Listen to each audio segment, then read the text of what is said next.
3, 2, 1. Well, hello again and greetings once again. This is Pastor James M. Lawson, hailing from Groveport, Ohio.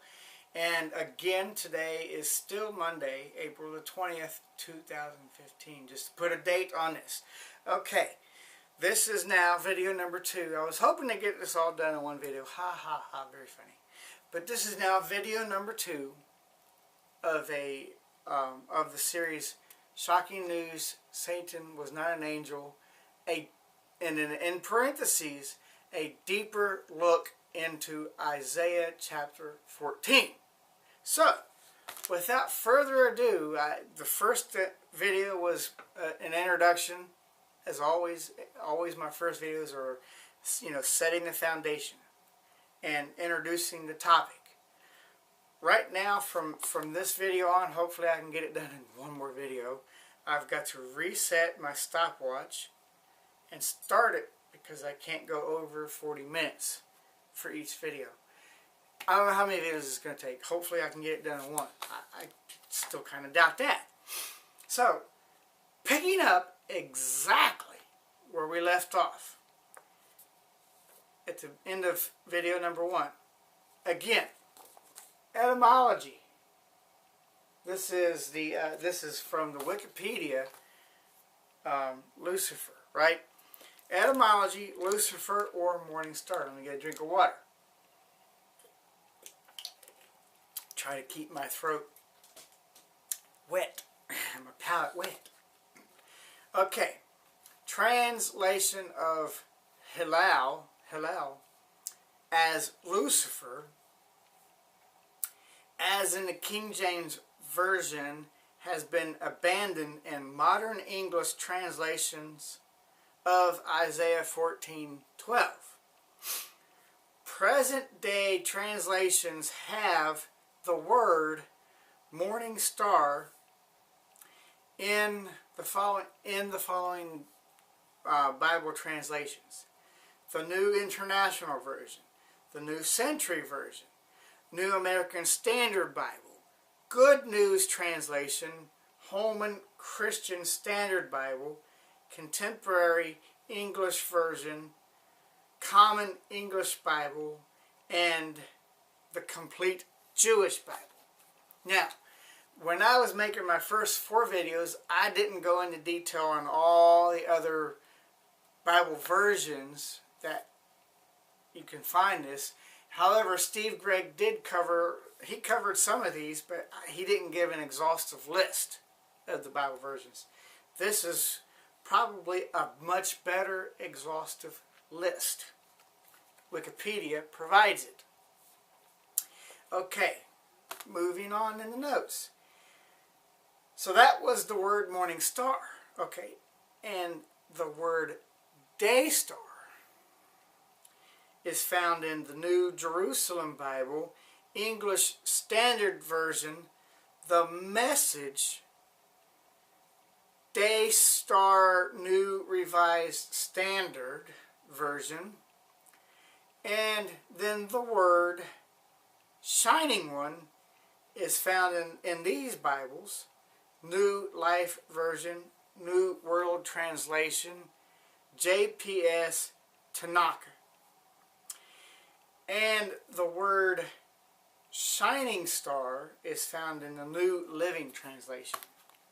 So in other words, none of those Bible versions, you'll never see the word Lucifer in those Bible versions. That's basically what Wikipedia is saying. Instead of the word Lucifer, which never shows up in those Bible versions, you see the word morning star, or you see the word day star, or you see the word shining one, or you see the word shining star. The term appears in the context of an oracle against a dead king of Babylon, who is addressed as Hillel ben Shahar, and it gives you the Hebrew word, the actual Hebrew word, rendered by the King James Version as O Lucifer, son of morning, and by others as morning star, son of dawn. In a modern translation from the original Hebrew, the passage in which the phrase Lucifer or morning star occurs begins with the statement, "On the day the Lord gives you relief from your suffering and turmoil and from harsh labor forced on you, you will take up this taunt against the king of Babylon. How the oppressor has come to an end. How his fury has ended." Okay, again, real quickly. That is the verses. It is Isaiah chapter 14, verses 3 and 4. To go and look those up in the actual Bible. But that was the original, that was a translation from the original Hebrew. So it's not found in the King James. That's a translation from the original Hebrew, but translated in English, and it's more modern English as opposed to the King James version. It doesn't have the he's and the they's and the thou's and, you know, whatever. It gives it more modern translation of that. Let's continue on. After describing the death of the king, the taunt continues. "How you have fallen from heaven, morning star, son of dawn. You have been cast down to the earth. You who once laid low the nations. You said in your heart, I will ascend to the heavens. I will raise my throne above the stars of God. I will sit enthroned on the mount of assembly, on the utmost heights of Mount Zaphon. I will ascend above the tops of the clouds. I will make myself like the Most High. But you are brought down to the realm of the dead, to the depths of the pit. Those who see you stare at you. They ponder your fate. Is this the man?" Let me stress that again. Is this the man who shook the earth and made kingdoms tremble? The man who made the world a wilderness, who overthrew its cities and would not let his captives go home.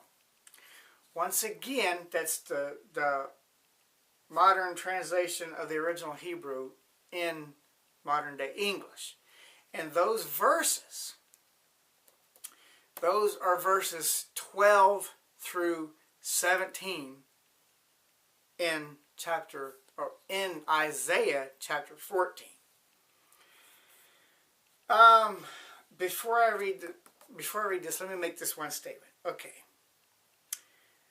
Now, like I said, in 2008, I was reading this, and God gave me the modern day application of this, and Ezekiel 28. I just wanted to reiterate that there is a modern day application to that. Again, I'm not going to cover that right now. That'll be for a totally different video series. But I just wanted to make sure that you guys understood that fact, that I learned all this as the modern day application back in 2008. This is now 2015. So going on with the notes, J. Carl Laney has pointed out that in the final verses here quoted, the king of Babylon is described not as God or an angel, but as man. Let me say that again. The king of Babylon is described not as God or an angel, but as a man.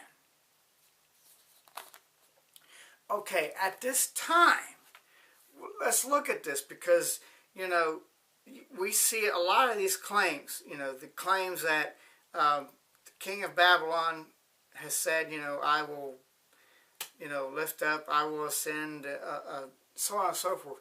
Let's actually read this in the Bible where we can find this. So at this time, I'm getting the Bible out. Let's go to Genesis chapter 11, verses 4 through 9. So I'll give you guys a minute. I'm looking it up myself, giving you guys time to get there.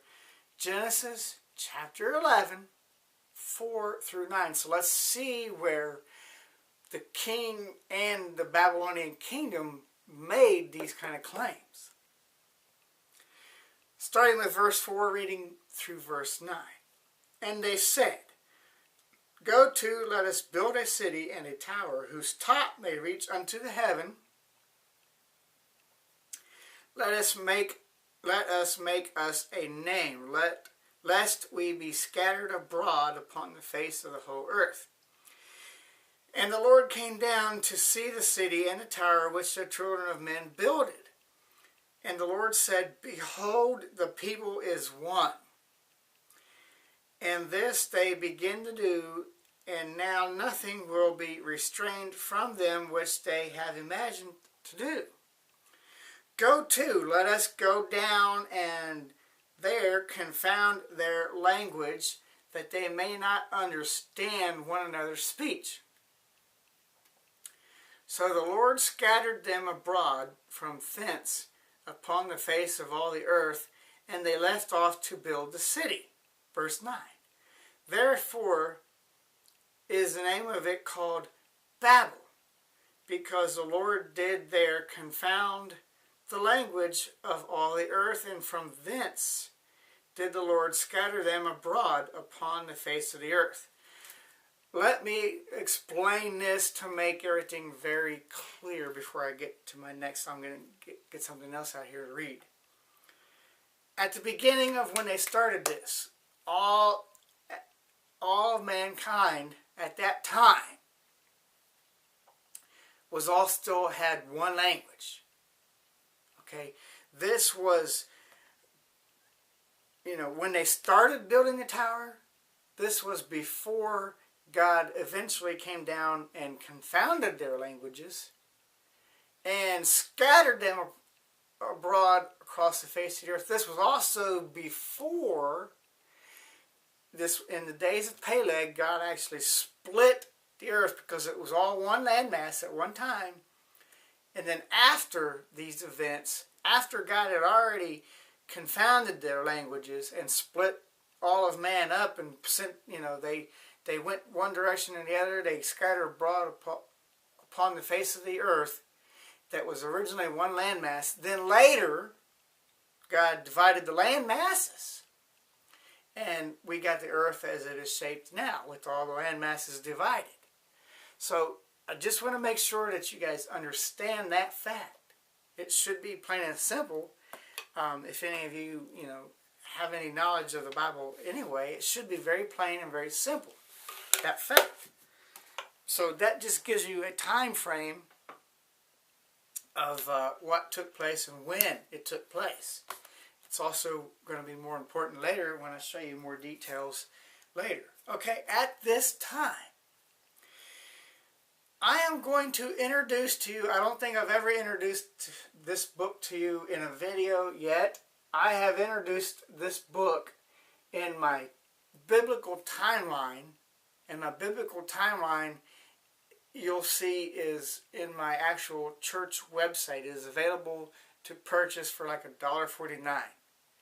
In my church website, rockforthchurch.org. You can find and click on that. Purchase my biblical timeline for a meager $1.49. And I reference the book of Jasher very much when I use the biblical timeline. So at this time, because of that I already wrote down, I am not going to sit there and go into a long, lengthy discussion and show you why this is relevant, how, and whatever. All I'm going to do is simply read it. It is the book of Jasher. You can buy the actual book itself It's available on a lot of Amazon. I think, a lot of different websites that you can buy a copy of this book. You can also get a free copy of it online. Just look up the Book of Jasher online. Boom, you can get a free copy of that particular book. However, when you look at the one online, the page numbers may or may not exactly match. I'm telling you that because I'm not 100% sure. So even though I'm going to give you the page number where I'm reading from, I'm also going to give you the chapter and verses that I'm reading. That's the most important thing. Whatever page it will be on, depending on the format that you're looking at. So, what Jasher does, I will say this, what Jasher does is it gives us a much more detailed look. It starts from all the way from Genesis chapter 1, verse 1, and goes all the way through, Moses, then Joshua going into the land of Canaan and conquering the land of Canaan, and it ends at the end of Joshua's life. That is what the book of Jasher covers. And it covers much, much more details, as you will see when I read, than what Genesis provides. Those few verses, those 5 little verses in Genesis chapter 11, verses 4 through 9, was all we saw in the book of Genesis. That's all that we see. However, the book of Jasher covers way, way more details than that. It's almost a whole chapter dedicated to just that. I need to find what chapter, what page that is on. 20. Page 20. Okay. Okay, yeah, page 20. Now, what I'm reading from is Jasher, chapter 9. It's you'll see that the chapters are in I guess that would be Greek lettering. Anyway, it's chapter 9. You'll be able to find it. So Jasher chapter 9, and I'm going to read verses 20 through 27. And to save time on this video, I'm going to skip some of the other verses and then just read verse 35. I highly suggest that you somehow get a copy of this, even if you just look it up online for free. Go and read the whole chapter, and honestly, read the whole book. It's a great book of Jasher chapter 9 for yourselves. I'm trying to save time and cover only what I feel was the most necessary. Verse 20 through 27. And King Nimrod reigned securely, and all the earth was under his control. And all the earth was one tongue and words of union. And all the princes of Nimrod and his great men took counsel together, Phut, Mitzrayim, Cush, and Canaan, with their families, and they said to each other, "Come, let us build ourselves a city, and in it a strong tower, and its top reaching heaven. And we will make ourselves famed, so that we may reign upon the whole world, in order that the evil of our enemies may cease from us, that we may reign mightily over them, and that we may not become scattered over the earth on account of their wars."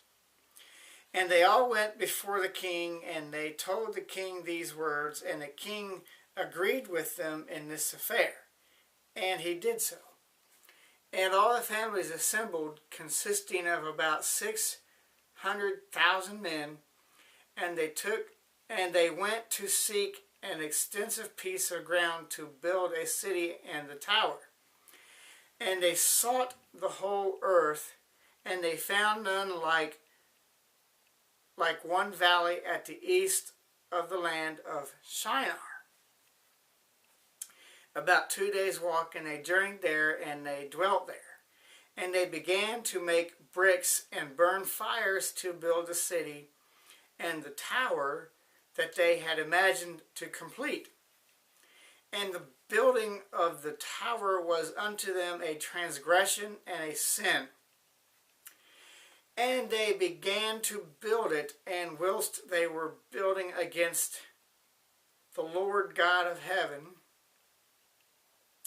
they imagined in their hearts to war against him and ascend into heaven. This is very, very, very key, very key. And all these people and all the families divided themselves into three parts. The first said, we will ascend into heaven and fight against him. This is where it says, you said in your heart, I will ascend into the heavens. The second said, we will ascend into heaven and place our own gods there and serve them, putting themselves above the throne of God. And the third part said, we will ascend to heaven and smite him with bows and spears. This is where they, talk about in Isaiah 14, going up there, they're going to place themselves above the throne of God and be as God, because they thought they were going to overthrow God and sit on the throne and be as God. So you see here what Isaiah saw when he was writing this in Isaiah chapter 14. He saw this. I am almost positive, we can't prove this, but I am almost positive that, this was originally in Hebrew. This is the English version translated from the original Hebrew, that because this book was in Hebrew and Isaiah was Hebrew and knew the Hebrew language, that I am sure this somehow circulated in Israel at that time. So Isaiah probably not only had the writings of what was scribed by the scribes, in the general Hebrew text, but they also had the writings that were scribed by the scribes. This was, not in the canon of the Hebrew text, but it was available. I highly believe that. We can't prove that, but I highly believe that it was available. So I'm sure that Isaiah had copy of this and knowledge of this when he was writing his book in Isaiah. Let me continue on.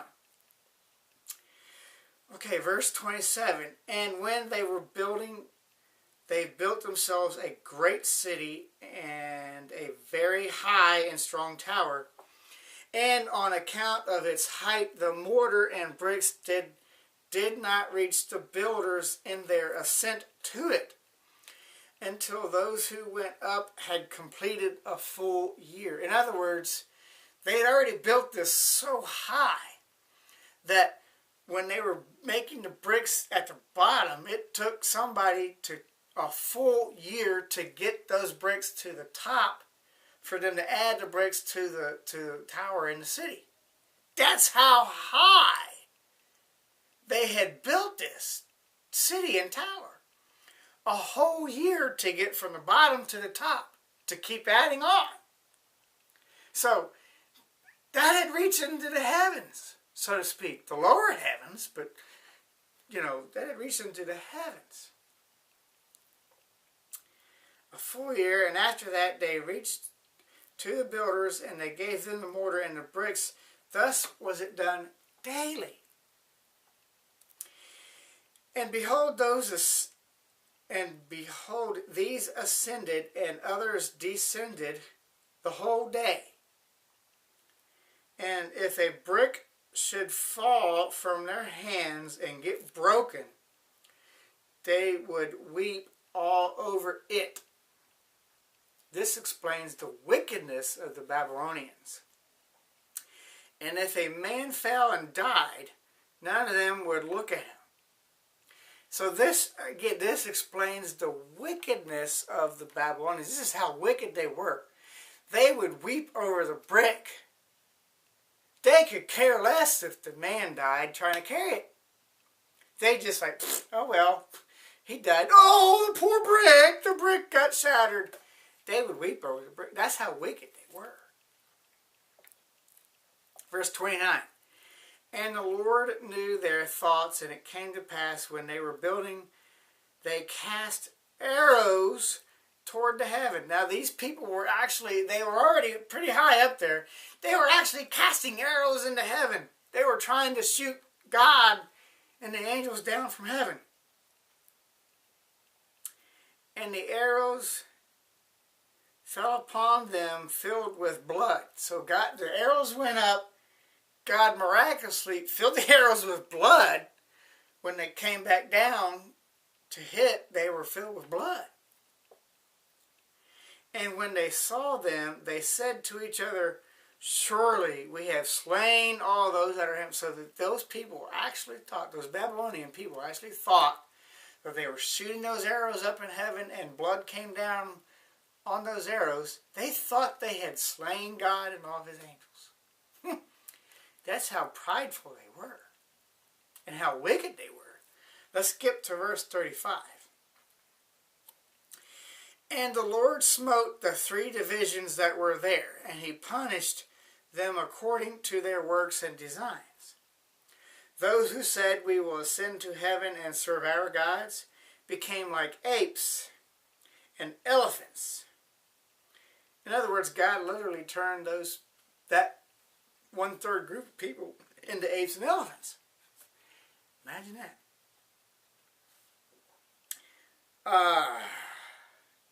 And those who said, we will smite the heaven with arrows, the Lord killed them, one man through the hand of his neighbor. And the 3rd division of those who said, we will ascend to heaven and fight against him, the Lord scattered them throughout the earth. So, like I said, that gives us a whole lot more details than what Genesis gave us. That is why I introduced the book of Jasher at this time. And I read from that. So, in other words, it's not just here. It's in an extra Hebrew book that, for whatever reason, was not canonized in the Hebrew Old Testament, but it was still a very valuable book. It was still scribed and handed down over the years because that's the only way that it was buried and eventually got dug up. It had to survive. So the scribes had to keep doing it like they did the Hebrew Old Testament. They had to keep scribing it and handing it down over the generations and generations. That is how that book has survived. So moving on, let's go back to these notes. And again, going back to the Wikipedia notes, just so that you guys know where I'm at and you guys can follow along. Okay, for the unnamed king of Babylon, a wide range of identifications have been proposed. They include a Babylonian ruler of the prophet Isaiah's own time,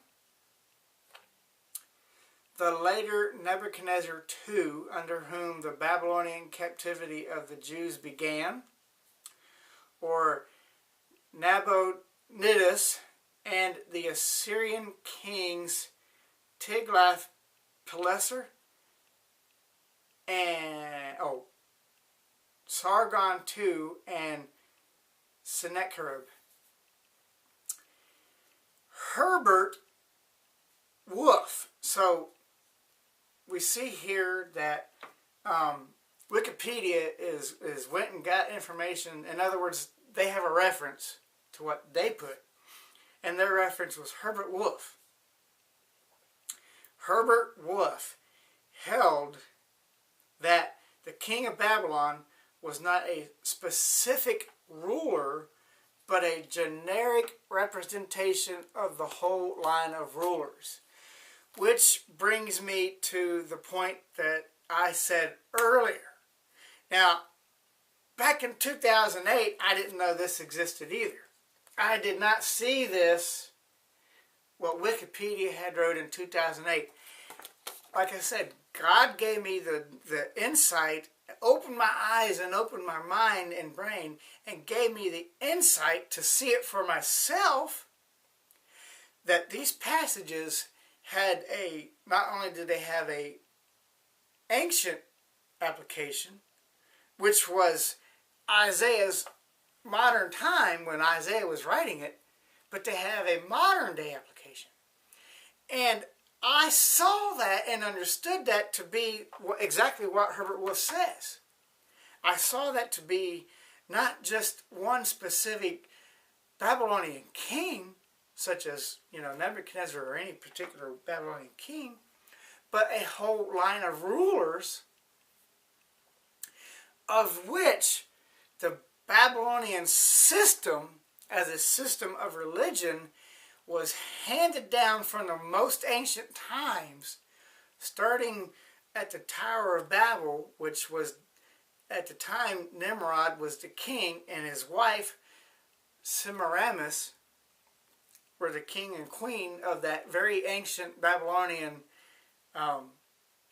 system started. It started with Nimrod and his wife, Semiramis, and it started with the Tower of Babel. And then as time went on, it became other Babylonian rulers. And as time went on, even after all of these, after all the Assyrians and all that, the Babylonian system of religion continued to exist and continued to be handed down in secret societies, and eventually came into, again, the modern day application, the system of religion that I explained about earlier, and the person who now holds that title as a modern day application. I saw this in 2008, long before I even knew this. And it just so happens to be that what I saw, what God gave me in 2008, is exactly what Wikipedia says happens. So I find that ironic. I find that, hey, God did not lie to me. What he showed me, obviously, was the truth. And now I can back it up using another source other than just myself, other than just me saying, oh, well, God gave it to me. I can back up those claims now. Because Wikipedia helps. It is one source. There is lots of other sources. Wikipedia has lots of other connections and lots of other articles connected, as I showed you guys earlier. I have lots more books and more stuff to look at as we go. I'm covering all this in great, great detail. Moving on in the notes, back to the Wikipedia notes. Isaiah 14:12. Mythology behind Isaiah 14:12. In ancient Canaanite mythology, the morning star is pictured as a god, Atar. I'm not sure if that's spelled right. I tried to look up the god Atar. I had trouble finding that specific god. So it might not be the exact spelling, A-T-T-A-R. It might not be the exact spelling.